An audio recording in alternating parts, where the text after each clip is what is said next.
dalam firman Tuhan, judulnya adalah keluarga yang berbuah. Tema gereja adalah fruitful and multiply. Izin Pak Mangarerak. Jadi keluarga yang berbuah. Selama 3 minggu ke depan, series daripada gereja akan banyak berbicara tentang keluarga. Karena termasuk gereja adalah keluarga kita, rumah kita, dan juga tempat kita bertumbuh. Keluarga yang berbuah. Slide pertama bercerita bahwa Tuhan itu sangat mencintai keluarga. God loves family. Boleh katakan bersama saya, Tuhan mencintai keluarga. Dari awal kitab Kejadian, kitab pertama dalam Alkitab, itu Tuhan mencintai keluarga. Mari kita lihat ayatnya, Kejadian 1 ayat 27 sampai 29. Kita baca sama-sama 1, 2, 3. Maka Allah menciptakan manusia itu menurut gambarnya. Menurut gambar Allah diciptakannya dia, laki-laki dan perempuan. Hanya 2 ya, laki-laki dan perempuan, gak ada yang di tengah. Katakan amin. Laki-laki dan perempuan diciptakannya lah mereka. Lalu ayat 28 sama-sama, Allah memberkati mereka. Lalu Allah berfirman kepada mereka, beranak cuculah. Stop dulu. Berarti laki-laki, perempuan diberkati Tuhan, di gereja, menikah, punya anak, itu keluarga. Amin. Beranak cuculah mereka dan bertambah banyak. Bahasa Inggrisnya more, lebih, bertambah banyak. Katakan more, lebih banyak, lebih banyak. Itulah sebabnya saya percaya ada berkat Tuhan dalam keluarga. Jadi buat saudara-saudara yang masih jomblo yang berkata nanti abis nikah saya mau makan apa? Jawabannya adalah Anda akan tetap makan nasi. Amin. Nanti kamu anak orang makan apa? Makan nasi plus ayam plus sayur sambal semua lengkap. Karena ada berkat Tuhan bagi keluarga. More. Jadi jangan takut. Katakan amin. Setelah itu kita baca dan bertambah banyak. 1, 2, 3 dan bertambah banyak, titik koma, penuhilah bumi dan taklukkanlah itu. Kata penuhilah bumi itu artinya kita harus bekerja, berjuang, mencari nafkah. Dikatakan penuhi bumi, ya penuhilah rekeningmu. Amin. Jangan kosong terus, harus dipenuhi. Penuhilah rumahmu dengan barang-barang yang baik, penuhilah gudang dengan barang-barang dagangan yang baik, penuhilah itu. Taklukkanlah itu, berkuasalah atas itu. Lalu ditulis selanjutnya berkuasalah atas ikan-ikan di laut, burung-burung di udara, segala binatang yang merayap di bumi. Saudara lihat, atas ikan-ikan di laut, burung-burung di udara, binatang yang merayap di bumi. Tuhan itu kasih jelas dan ini sudah terjadi. Dikatakan ikan di laut. Saudara semua di sini pasti pernah makan ikan kan? Semua makan ikan. Entah itu ikan kembung, ikan mujair, ikan kerapu, ikan gurami, saudara makan semua. Lalu burung di udara, ada yang makan bebek, ayam, burung dara. Bukankah kita semua sudah Tuhan sediakan? Lalu dikatakan dan segala binatang yang merayap di bumi. Kalau kita ke Tomohon ada ular juga. Dimakan juga sama orang. Jadi manusia dimakan semua. Lalu ayat 29 mari baca bersama saya 1, 2, 3. Berfirmanlah Allah, lihatlah aku memberikan kepadamu segala tumbuh-tumbuhan yang berbiji di seluruh bumi. Dan segala pohon-pohonan yang buahnya berbiji itu akan menjadi makananmu. Saudara bayangkan Tuhan memberkati suami, istri, anak-anak. Dia memberkati pekerjaan kita. Dia bilang, ayo kamu juga bisa makan dari binatang-binatang yang sudah Tuhan siapkan. Lalu dia berkata, dan tumbuh-tumbuhan berbiji, buah berbiji itu akan menjadi makananmu, your food. Makanan, coba katakan bersama saya makanan, 1, 2, 3. Makanan. Jadi keluarga jangan takut kekurangan makanan. Karena kitab Kejadian menulis Tuhan sudah plan. Saudara semua tidak kekurangan makanan. Itu konsep dasar awalnya. Konsep awal. Tuhan mencintai keluarga. Bahkan dikatakan seperti image Tuhan, seperti gambaran Tuhan, ada keluarga.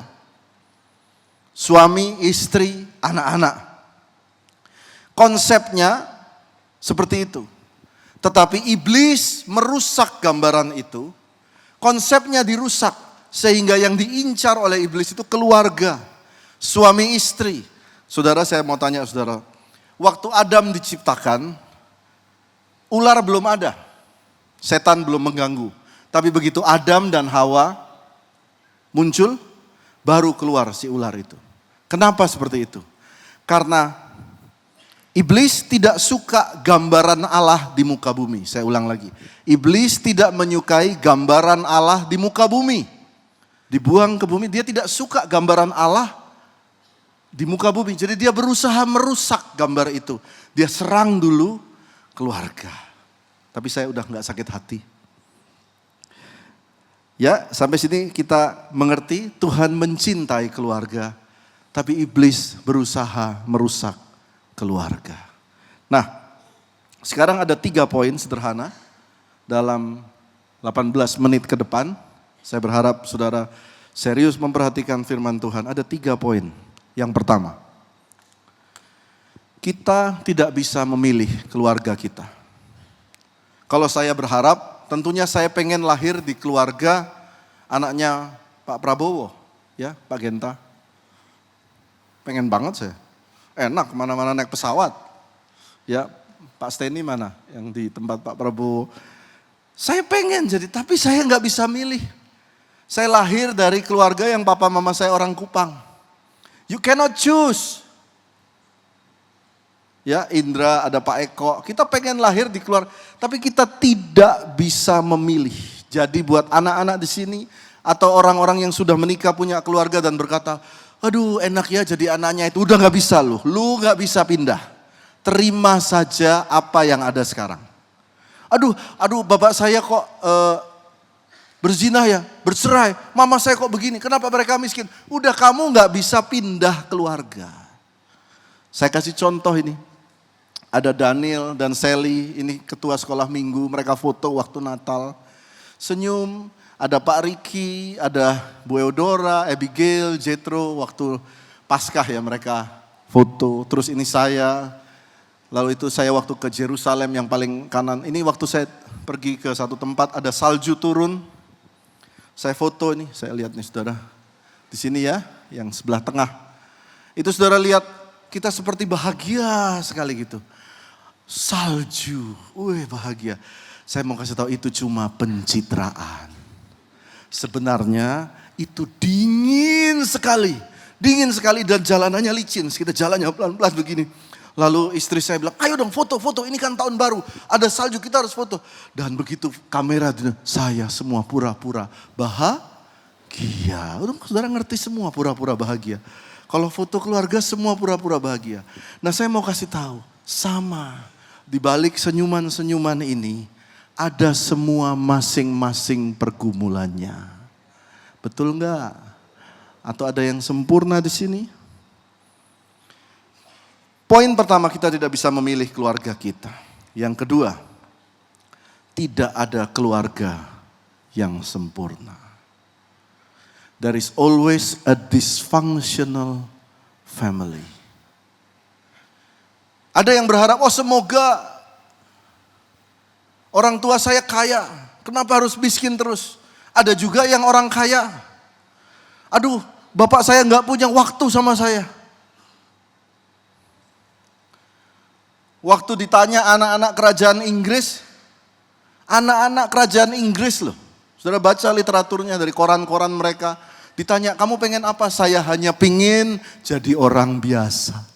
Loh, kok gitu? Selalu aja yang kurang.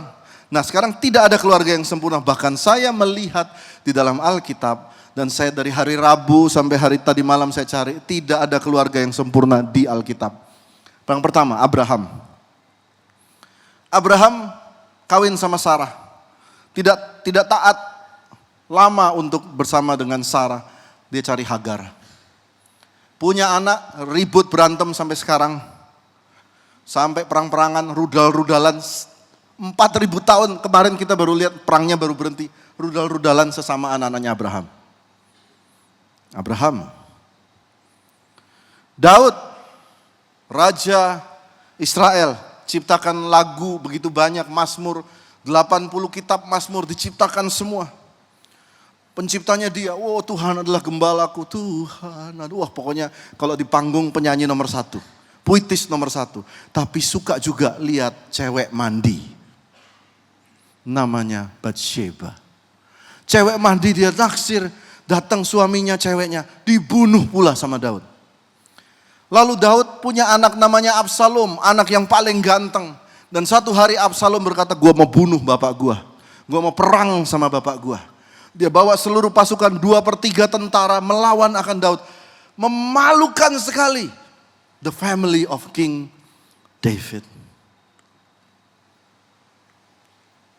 Yakub. Yakub artinya penipu. Punya istri 2 berantem terus.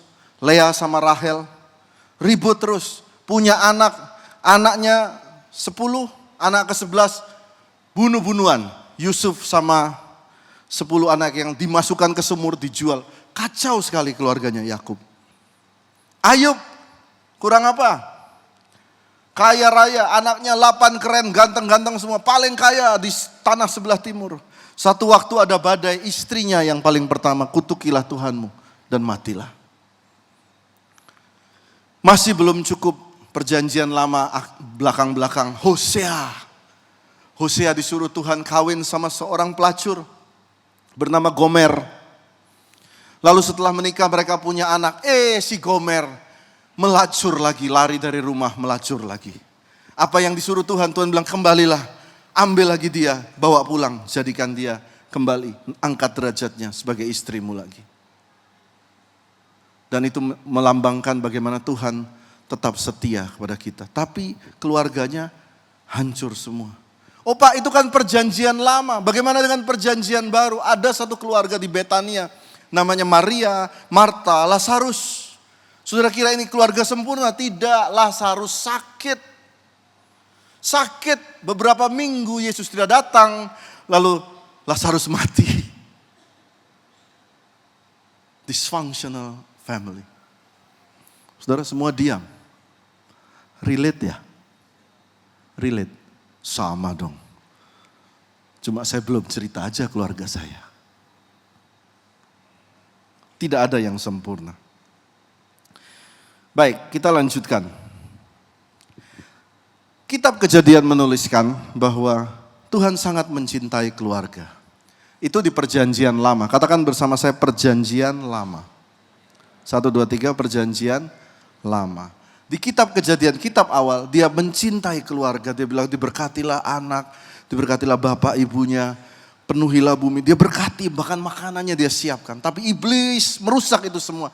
Tapi Tuhan tidak berhenti untuk mau memberkati keluarga. Di kitab terakhir daripada perjanjian lama, kitab terakhir, ayat terakhir di perjanjian lama, ada Maleaki 4 ayat 6. Ayat terakhir di perjanjian lama, dia tentang keluarga juga. Jadi di Kejadian dia berbicara memberkati keluarga. Di akhir daripada kitab perjanjian lama, Maleaki 4 ayat 6, dia berbicara keluarga. Mari kita baca 1, 2, 3. Maka ia akan membuat hati bapak-bapak berbalik kepada anak-anaknya. Dan hati anak-anak kepada bapak-bapaknya. Supaya jangan aku datang memukul bumi sehingga musnah. Tuhan masih berharap supaya keluarga itu baik-baik semua. Saudara melihat bagaimana Tuhan bergerak Kejadian. Di akhir dia tutup perjanjian lama, sebelum ditutup palu tok, dia masih berbicara tentang keluarga. Lalu saudara lihat baik-baik ayat ini, mari kita baca bagian A, 1, 2, 3. Maka ia akan membuat hati bapak-bapak berbalik kepada anak-anaknya. Bapak ibu sekalian, kalau saudara tanya, siapa yang mulai dulu untuk membuat perubahan dalam keluarga? Maka jawabannya di Alkitab jelas. Yang bertobat dulu bukan anak. Yang bertobat dulu bapaknya. Saudara lihat baik-baik. Hati bapak berbalik kepada anak dan hati anak kepada bapak. Tapi yang pertama dia bilang hati bapak dulu berbalik kepada anak-anaknya. Kenapa? Dimulai dari bapak-bapak. Pak Genta, Pak Eko, Indra, Pak Woko, Pak Pendeta Mangarerak, Pak Ritonga. Dimulai dari Bapak. Kenapa? Karena anak itu mencontoh. Tidak mengikuti omongan bapaknya, tapi mencontoh bapaknya. Contoh, saya suka tidur, kadang kalau sudah capek di ruang kerja, saya tidur di sofa ruang kerja. Waktu anak saya ujian, dia belajar di ruang kerja, dia juga suka ngorok di situ. Karena dia melihat contoh bapaknya. Saya kasih contoh begini ya. Bapak-bapak dan ibu-ibu boleh tangannya diangkat begini. Oke. Ya, ikuti instruksi saya ya. Tangannya 3 aja nih, 3. Bikin lubang di jari telunjuk dan ya. Sekarang ikuti instruksi saya. Harus cepat ya. Oke. Taruh tangan Anda di dagu Anda sekarang. Ya, banyak yang taruh di kepala. Kenapa taruh di kepala? Kenapa? Ya, saya kan bilang taruh tangan di dagu. Ini dagu ya, dagu. Kenapa? Karena Anda mencontoh saya. Bapak-bapak ngerti. Kamu jangan merokok nak. Jangan ngerokok, rusak kamu anak rusak. Tapi bapaknya contoh. Bapak dulu. Ibu-ibu kasih tepuk tangan dulu. Bapak-bapak mulai menundukkan kepala. Baik, saudara diberkati, ya kita sedikit lagi sudah selesai. Yang selanjutnya adalah setelah perjanjian lama Tuhan berbicara tentang keluarga, maka silence 400 tahun. Tuhan tidak berbicara selama 400 tahun, sejak Maleaki sampai Matius itu 400 tahun. Tidak ada catatan, tidak ada nabi, tidak ada apa-apa. Diam, semua diam. Kenapa? Seolah-olah dalam waktu Tuhan mau menunjukkan kepada kita semua umatnya hari ini tahun 2025. Bahwa kadang masalah dalam keluarga itu membuat terjadi yang namanya diem dalam kurun waktu yang lama. Sesuatu yang tidak usah dibicarakan dalam kurun waktu yang lama. Siapa di sini di antara saudara yang tahu atau mungkin dalam keluarganya punya saudara, punya om atau tante yang gak berbicara, gak WA-an, pokoknya gak mau di kontak. Banyak yang menundukkan kepala. Sama ya. Diam, ini kurang ajar dia. Habis itu sudah gak mau tahu lagi sama dia. Demikian juga Alkitab juga mencontoh dalam keluarga dia diam 400 tahun. Hal-hal tertentu udah gak usah diomongin, gak usah disapa, gak usah. Tapi lihat, sekarang kita masuk perjanjian baru. Katakan bersama saya perjanjian baru. Matius 1 ayat 1. Apa yang ditulis Matius 1 ayat 1? Saya juga kaget. Kata pertama, the family tree of Jesus Christ. Tuhan masih belum menyerah untuk keluarga kita. Katakan amin. Dia masih seperti benang merah. I talk about family. Di perjanjian lama family, mulai perjanjian baru family. The family tree of Jesus Christ. Bahasa Indonesianya inilah silsilah Yesus Kristus, anak Daud, anak Abraham. Dan saya akan baca buat saudara. Ini tadi saya lakukan di ibadah 1. Oke, saya akan lakukan buat saudara lagi ibadah. Abraham memperanakan Ishak, Ishak memperanakan Yakub, Yakub memperanakan Yehuda, Yehuda memperanakan Peres, Serah, Tamar, Peres, Hesron, Hesron memperanakan Ram, Ram memperanakan Aminadab, Aminadab memperanakan Salmon, Salmon memperanakan Boas dan Rahab, Boas memperanakan Obed, Obed dari Rut, Obed memperanakan Isai, Isai memperanakan Raja Daud, Daud memperanakan Salomo dari istri Uriah.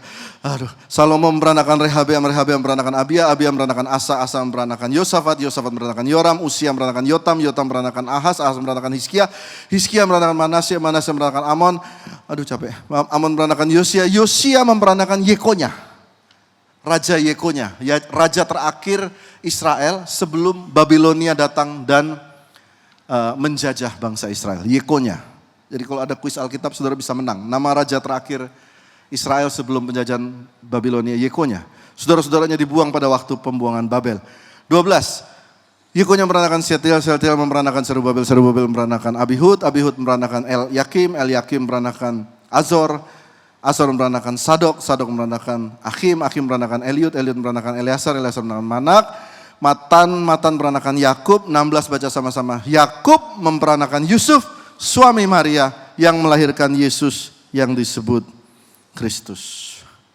Saudaraku, yang disebut dengan silsilah atau family tree. Silsilah Yesus Kristus, anak Daud, anak Abraham. Silsilah family tree bagi bangsa Yahudi itu sangat penting sebagai legitimasi mengenal siapa asal bibit dan bobotnya buat orang Yahudi. Jadi kalau ditanyain keluargamu siapa dalam orang Israel, itu artinya dia mau tahu siapa, kamu keturunan siapa. Suku apa, siapa saja garis keturunanmu. Dan Matius memberikan legitimasi tentang nama Yesus. Yesus itu anak Abraham, anak Ishak, anak Yakub, anak Yehuda, anak Daud, Raja Daud, anak Salomo, anak daripada Yekonya, Zerubabel yang membangun kembali bait Allah. Dia tunjukkan legitimasi Yesus anaknya ini hebat-hebat semua. Menunjukkan ya, dia adalah keturunan yang layak untuk menjadi Mesias. Saya contoh seperti ini ya. Tapi hal-hal yang buruk tidak perlu dikasih tahu. Yang mantan-mantan semua gak usah dikasih tahu dong. Kalau saudara mau tunjukkan siapa diri saudara, masa saudara tunjukkan, oh ini dia ternyata punya pacar, enggak perlu. Saudara tunjukkan yang jadi-jadi. Contoh nih saudara, contoh ya. Bapak Ibu ibadah jemaat 2, saya mau menunjukkan siapa diri saya. Sombong. Saudara tahu siapa diri saya mau tunjukkan family tree saya. Inilah family tree saya. Ini saya punya saudara namanya Andre Laporpa ya. Yang kita punya bapak namanya Ipman itu yang jago kungfu. Lalu dia ada hubungan paman dengan Donald Trump. Saudaranya itu Ronaldo Christian, ya Cristiano Ronaldo. Dan ternyata ayah mereka adalah Raja Inggris. Ya, nggak usah tepuk tangan karena ini bohongan. Saudara mengerti maksud saya. Kalau saya menunjukkan silsilah family, maka saya akan menunjukkan siapa orang-orang yang hebat. Kalau perlu saya taruh foto sama Pak Pembimas nanti. Di sini pendeta terkenal gitu ya. Saya akan menunjukkan orang-orang dan nama-nama yang besar di sekitar saya. Itulah sebabnya saya sering lucu karena saya ada hubungan saudara dengan Andre Laporpa. Saudara mengerti ya? Dia tidak akan menunjukkan bagaimana Raja Inggris itu punya istri namanya Lady Di. Lalu ternyata nggak sama Lady Di, dia sama Camilla. Yang ternyata lebih tua dari, enggak ditunjukin. Buat apa saya tunjukin aib? Tapi ada yang menarik daripada family tree, daripada Tuhan Yesus ya. Kita lihat ya. Ditunjukkan oleh Matius 42 nama dalam 3 periode waktu. Dan ditunjukkan nama-nama besar, Yesus anak Abraham, anak Yehuda, Raja singa dari Yehuda, anak Daud, pembebas Israel. Yesus, nama-nama besar ini ada. Tapi aneh, dari 42 nama. 42 nama. Ada 5 nama perempuan. Ini aneh.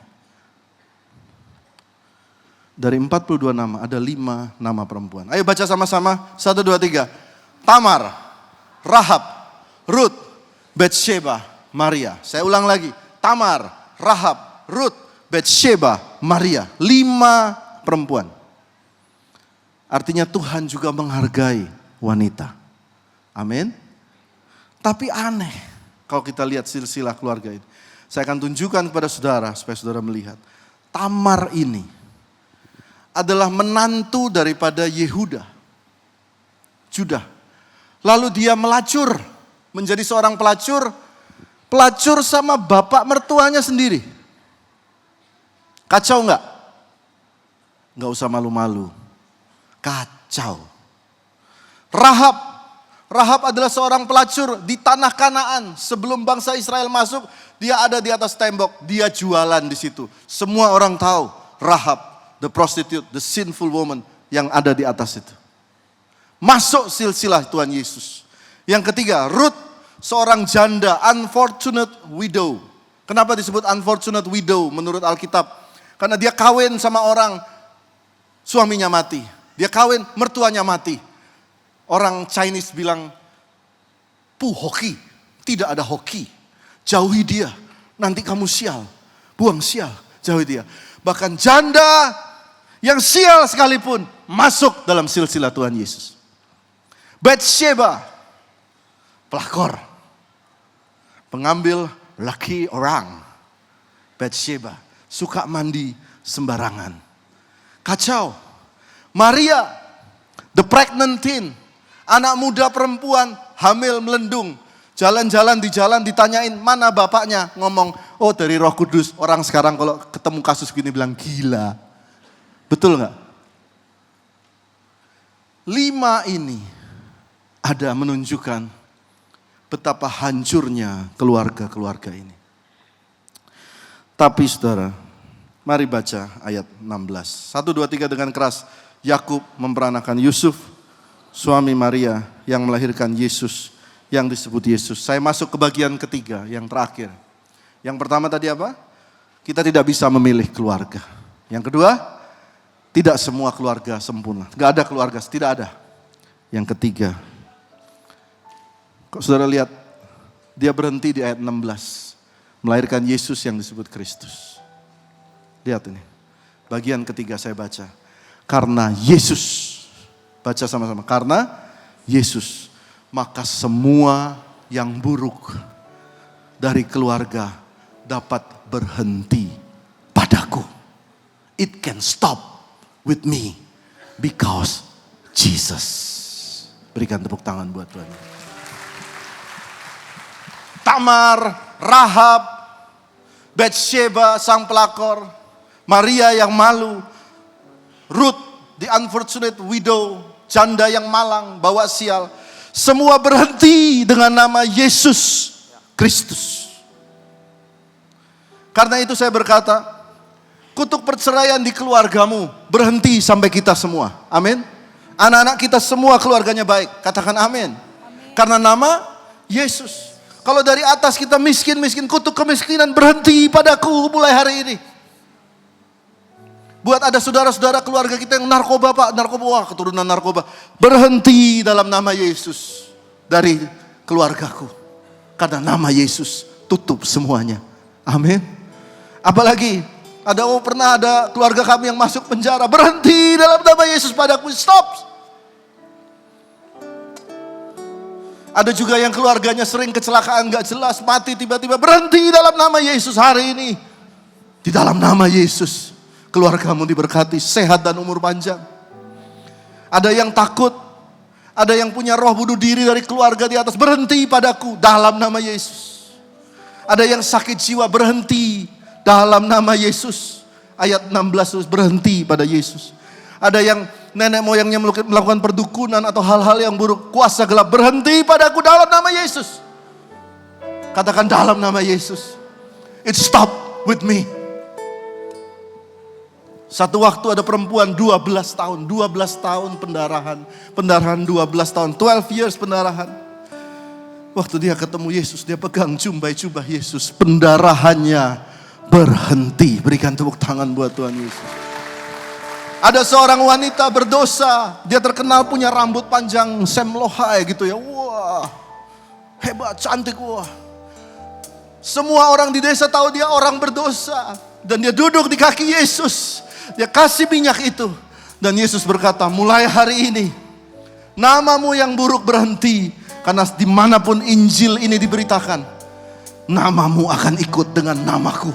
Nama Yesus, nama Yesus. Katakan Yesus, Yesus, Yesus. Bagi keluarga kita. Berikan tepuk tangan buat Tuhan Yesus. Yang terakhir saudara, Daud itu tahu. Dan punya pengalaman. Jikalau bukan Tuhan yang membangun, semua sia-sia. Daud itu tahu, dia itu dulu gembala kambing 2-3 ekor. Tapi satu waktu kemudian Daud itu menjadi raja yang hebat. Dia tahu rahasia ini. Yang mau saya bagi buat saudara semua. Buat Pak Genta, Pak Ritonga, Pak Eko. Dia datang pada Tuhan dan dia berkata begini. Daud ya. Dia bilang begini. Ayo kita baca. Lalu masuklah Raja Daud ke dalam. Kemudian duduklah ke hadapan Tuhan sambil berkata. Siapa? Ayo yang kencang. 1, 2, 3. Siapakah aku ini ya Tuhan? Dan siapakah keluargaku ini? Sehingga engkau membawa aku dari gembala kampung sampai jadi raja yang hebat. Who am I? Lalu Daud tahu rahasia ini. Ayo baca satu. Tuhan semesta alam ialah Allah atas Israel. Maka keluarga hamba-Mu ini akan tetap kokoh di hadapan-Mu. Biarlah nama keluarga kita, nama Mangarerak, Baringbing ini anak-anak dikokohkan Tuhan. Masih ada di hadapan nama Indra, nama Pak Eko. Itu ada sampai anak cucu Tuhan. Ini nama keluarga kami Tuhan, kami taruh di hadapan-Mu. Daud berkata, aku akan taruh di hadapan Tuhan. Lalu Daud berdoa seperti, ayo baca 1, 2, 3. Inilah doa, mari kita doakan ini semua dapat berkat. Amin. 1, 2, 3. Yang kencang. Taruh tangan di dada saudara. Itulah sebabnya dengan rendah hati hamba-Mu ini memberanikan diri untuk memanjatkan doa ini kepadamu. Apa doanya? Baca yang kuat. 1, 2, 3. Kiranya Engkau sekarang berkenan memberkati hamba-Mu ini, supaya nama keluarga kami ini ada tetap di hadapan-Mu selama-lamanya.